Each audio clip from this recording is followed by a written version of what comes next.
Warren Buffett's Berkshire Hathaway reported their Q3 figures, as you can see here on the screen, very well visualized by App Economy Insights, great follow on X as well.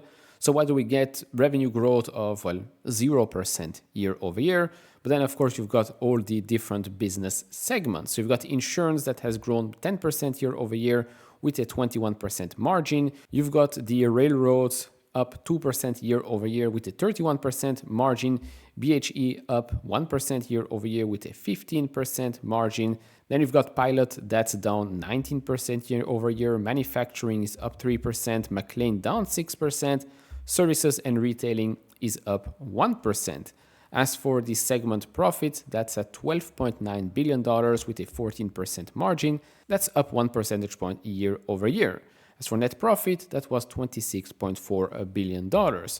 Now, in that report, you could see that their dry powder has increased yet again. So everybody's asking right now, what are they going to do with all that money? What are they going to do with all that cash?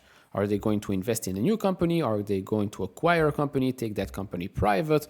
What's going on there? They're also paused buybacks right now.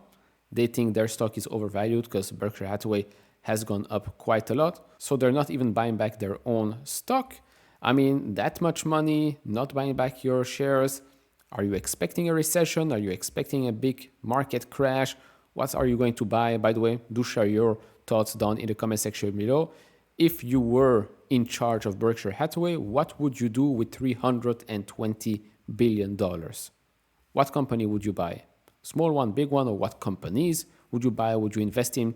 Let me know down in the comment section below. Now, we could also see that their stake in two very big positions have been reduced yet again.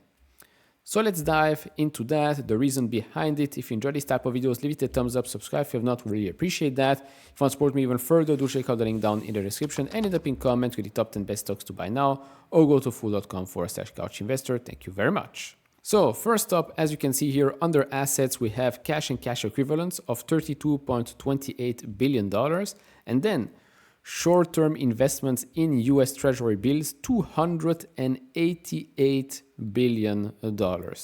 I mean, and that has increased, well, more than double year over year. So yeah, that's quite impressive. Moving on to the earnings per segment, as you've seen, insurance underwriting is down by quite a lot. They've talked about the hurricane season and the impact of that. So, of course, not surprised by this. If we look at the energy side of things, that's up by 3 times. Also, not really surprised. Then the railroad business is up by around 13%. And so net earnings, of course, attributable to Berkshire Hathaway shareholders has increased by quite a lot year over year. But if you look here for the first 9 months, it's up from $58.64 billion to now $69.3 billion. Now, if we go back a couple of quarters, actually 1 year ago, we can see that Apple, their stake in Apple here is worth $135.4 billion. Then, if we look at what has happened last quarter, we can see that that stake has already been reduced to $84.2 billion and Bank of America $41.1 billion. Fast forward to today, well, Apple even lower, now reduced by another 25%, $69.9 billion. Bank of America is also down by $10 billion or so, now at $31.7 billion. So basically, since last year, their stake in Apple has gone from $135.4 billion to now $69.9 billion. Now, why is that? Well, let's have a look at Apple, shall we? Let me start by saying that Apple is one of the best businesses ever created. Okay, I'll start by saying that. I'll continue by saying that this has a market cap of $3.36 trillion right now, and one share will cost you $222.68. Now, I also show you what has happened in the last 10 years with regards to pricing. So forward PE, V to EBITDA, price to sales, price to free cash flow, price earnings to growth. As you can see, Apple today is more expensive than Apple 10 years ago from a forward PE standpoint, right? But if you look at the 10-year mean, it sits at 20.6 times. So we're definitely way more expensive today than before, yet we're not growing as fast as before, right? We might be super powerful today, more powerful than ever before. We might be generating hundreds of billions of dollars in free cash flow, but this does not make sense to me. Why should Apple trade at 30.2 times today? Yes, the stock has gone up by over 800% in the last 10 years, which you can see right here. But does that mean that we're going to go up another 800% in the next 10 years? In my opinion, no. So why is the stock now more expensive than before? Is it because free cash flow, we can expect free cash flow to stay stable and that's why it deserves a premium, a bit like Coca-Cola and Pepsi, right? Their stock is also not the cheapest one. They're not growing fast, but you know that their cash flows are quite predictable. So could we say the same about Apple? And that's why it trades at 30.2 times forward PE? Maybe, but still, going back and seeing this to me does not make sense. It is, in my opinion, too expensive. Now, Apple recently reported their Q4 earnings, and as you can see, yes, revenue beat by 0.4%, products beat by 1%, iPhone beat by 2.5%, but then Mac missed, iPad missed, wearable missed, services even missed, and that's their fastest growing segment. China revenue missed by 4.9%. They then beat on gross profit and gross margin, but missed on operating income, operating margin, and on free cash flow, actually on free cash flow by 11.4%. Is this a company deserving of a forward PE of 30.2 times? In my opinion, no, and probably this is already showing you why Warren Buffett has started to sell one of his best stocks, right? If we dive a little bit deeper, looking at the products, right, total net sales for the 12 months ending, we can see that all of the growth here is coming from services because products is down. Products is down from 298 million to now 294.8 million.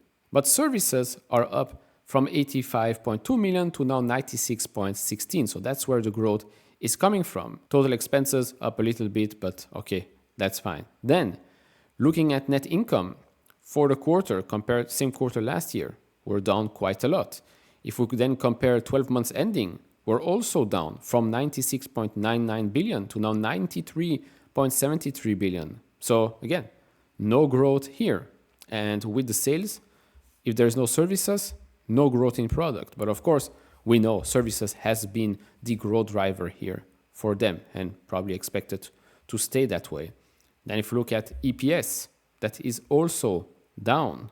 Then if we look at Americas, Europe, Greater China, Japan, we can see for the quarter, China is basically flat to down-ish. Americas is up a little bit, Europe is up, Japan is up a little bit as well. So total net sales, as we've seen, for the quarter, yes, it is up. But then looking again at the past 12 months, China is taking a hit and China is a very important market for them. If we then look at the categories, iPhone, 12 months ending, barely growing. Mac, barely growing as well. iPad, down. Wearables, down. Services is the one that basically makes this whole thing grow. So again, if you remove the services, the products are not growing that fast anymore or not growing, period. Now, of course, next quarter, the quarter that we're in right now, new iPhone gets launched, Apple Intelligence, stuff like that. People are expecting a huge refresh cycle because of AI.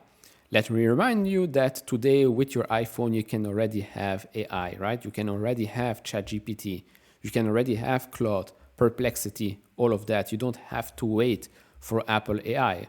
Okay, Apple AI is going to be deeply integrated in the whole Apple ecosystem. Okay, fine, if you want to wait for that, go ahead.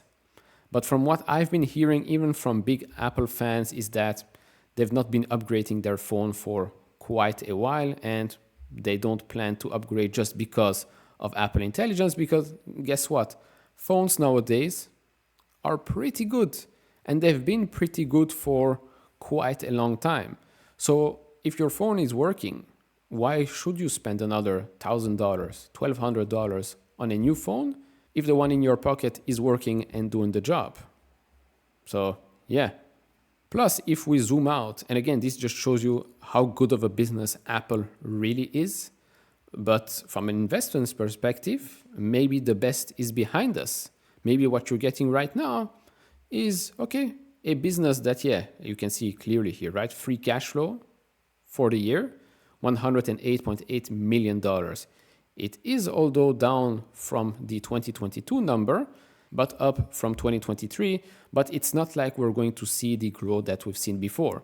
Same with revenue. Revenue has been basically flat-ish since 2022. So buying Apple today is basically buying a business that isn't really growing that fast. Yes, it's paying a little dividend. Yes, it's probably going to buy back a lot of shares. But is that what you want? Is that what you need in your growth portfolio, in your portfolio as a whole? I don't know. I don't see Apple as an exciting investment today, especially if you compare it to the others, right? Especially if you compare it to the Amazons, the Microsoft, the Googles, the Metas, the Nvidias, for example, even Tesla, of course. Tesla, I hope that one day we're going to see $100 billion in free cash flow as well. But you look at the other big tech titans, the giants, more exciting, more growth in those than in Apple. Just because Apple has been one of the best investments of this century does not mean that it's going to be one of the best investments in the coming decades. Unless, of course, suddenly they came out with something new, something extraordinary, a new iPhone moment. Maybe they thought the Vision Pro would be it, but then again, $3,500 before tax for such a device. Yeah, I don't think this was going to be the next big thing. But okay, last thing here, looking at this stock right now, it does not look great, let's be honest. Red candle after that earnings report as well. For the week here, we're under the 20 and the 50-day moving average, probably with the Berkshire Hathaway news. I expect Monday to be another red day, and then maybe we're going to make our way back to the 200-day moving average and see if that holds. If they can rebound on that, then yeah, from a trading's perspective, that could be great.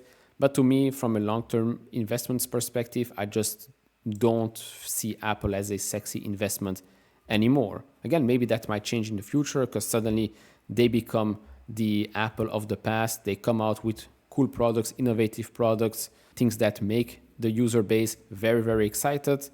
Let's see if that happens. As of now, it's a company that knows that its ecosystem is extremely strong and probably one of the best ecosystems out there. They know they can squeeze dollars left, right, and center because of that ecosystem. They know services is growing. So yeah, maybe they've become too comfortable. We've seen that with a lot of big companies. When you're generating so much money, right, printing cash basically, you become too comfortable and you stop innovating because you want to keep the status quo of your money printing machine going and you think that you are untouchable. And I think now in this AI, generative AI day and age, hardware tech is becoming sexy again, right?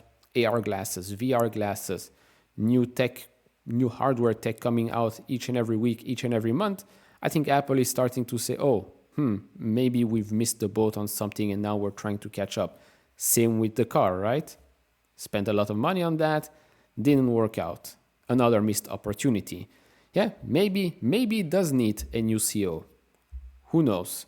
Anyways, that's all I wanted to share with you today. If you enjoyed this type of videos, give it a thumbs up, subscribe if not, and I'll see you all in the next one. Bye-bye.